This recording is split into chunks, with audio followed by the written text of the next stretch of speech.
বাংলাদেশের যে রাজনৈতিক বিতর্কটা হলো একটা সরকারের মেয়াদ অবসান পরবর্তী কোন ধরনের সরকারের অধীন নির্বাচন অনুষ্ঠিত হবে। তো এই বিতর্কের কিন্তু একবার অবসান হয়েছিল এবং এটা হচ্ছিল একদম ঐক্যমতের ভিত্তিতেই। তখন যদিও এই 15ই ফেব্রুয়ারি যে নির্বাচনটা হয়েছিল, ওই নির্বাচনটা যদিও যে অন্যান্য দল অংশগ্রহণ করেনি, কিন্তু ওই নির্বাচনের মাধ্যমে দেখা গিয়েছে যে তারা যে রাস্তা খুলেছিল, একটা ব্যবস্থা করেছিল এবং ওই ব্যবস্থার অধীনে পরবর্তীতে দুটি নির্বাচন অনুষ্ঠিত হয়। প্রথমটিতে আওয়ামী লীগ জয়লাভ করে, দ্বিতীয়টিতে বিএনপি জয়লাভ করে।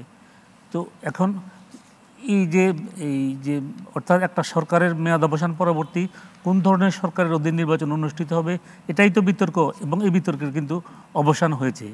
অবসান হওয়া পরবর্তী আমরা দেখলাম যে ওই যে পঞ্চদশ সংশোধনের মাধ্যমে 2011 সালে যে তারা এই সংবিধান সংশোধন করলো, সংবিধান সংশোধন করে তারা এই যে নির্বাচনী ব্যবস্থাটাকে বাতিল করে ফেলে তারা হচ্ছিল ক্ষমতাসীন দলীয় সরকারের অধীন নির্বাচনের ব্যবস্থা করলো। তো আমাদের যদি আপনি নির্বাচনের ইতিহাস পর্যালোচনা করেন, তাহলে দেখা যাচ্ছে যে বাংলাদেশে এ যাবৎকাল পর্যন্ত 12টি সংসদ নির্বাচন অনুষ্ঠিত হয়েছে। এই 12টি সংসদ নির্বাচনের মধ্যে 8টি সংসদ নির্বাচন দলীয় সরকারের অধীনে অর্থাৎ ক্ষমতাসীন দলীয় সরকারের অধীন অনুষ্ঠিত হয়েছে, আর 4টি নির্বাচন হলো ক্ষমতাসীন দলীয় সরকার বহির্ভূত নির্দলীয় তত্ত্বাবধায়ক সরকার, অথবা যে ওই যে 3 জনের রূপরেখা অনুযায়ী এই অস্থায়ী প্রধান বিচারপতির নেতৃত্বাধীন সরকার এবং সেনা সমর্থিত তত্ত্বাবধায়ক সরকার। তো এখন যে 8টি নির্বাচন দলীয় সরকারের অধীনে অনুষ্ঠিত হয়েছে, দলীয় সরকার হিসেবে আওয়ামী লীগও ছিল, বিএনপিও ছিল, জাতীয় পার্টিও ছিল। তো দেখা গিয়েছে যে দলীয় সরকারের অধীনে এই 8টি নির্বাচনেই দেখা গিয়েছে যে যারা ক্ষমতাসীন ছিল তারাই কিন্তু নির্বাচনে বিজয়ী হয়েছে।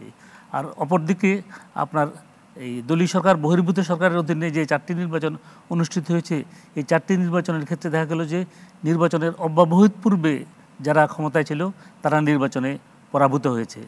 তো এখন আপনার যে আমাদের যে নির্দলীয় যে তত্ত্বাবধায়ক সরকার ব্যবস্থা যেটা ছিল, তো ওটা তো এই সংবিধানের পঞ্চদশ সংশোধনের মাধ্যমে তারা সংশোধন করে দলীয় সরকারের অধীন নির্বাচনের আয়োজন করেছে। এখন সংবিধানের যে আপনার যে মৌলিক সংস্কারের কথা বলছেন এবং স্বল্পকালীন সংস্কার এবং দীর্ঘকালীন সংস্কার, এখন সংবিধান যদি আপনাকে সংস্কার করতে হয়, এটা তো একটা ব্যাপক, মানে এটা হচ্ছে একটা অনেক বৃহৎ। আমাদের আইন উপদেষ্টা বলেছেন একটা সংবিধান মানে সংস্কারের ক্ষেত্রে 2-3 বছর লেগে যাবে, 5 বছর 7 বছর এরকম লেগে যেতে পারে।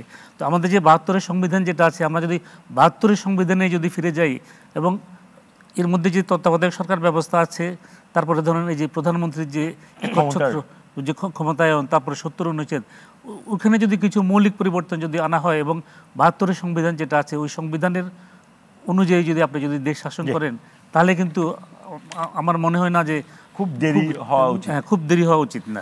ধন্যবাদ।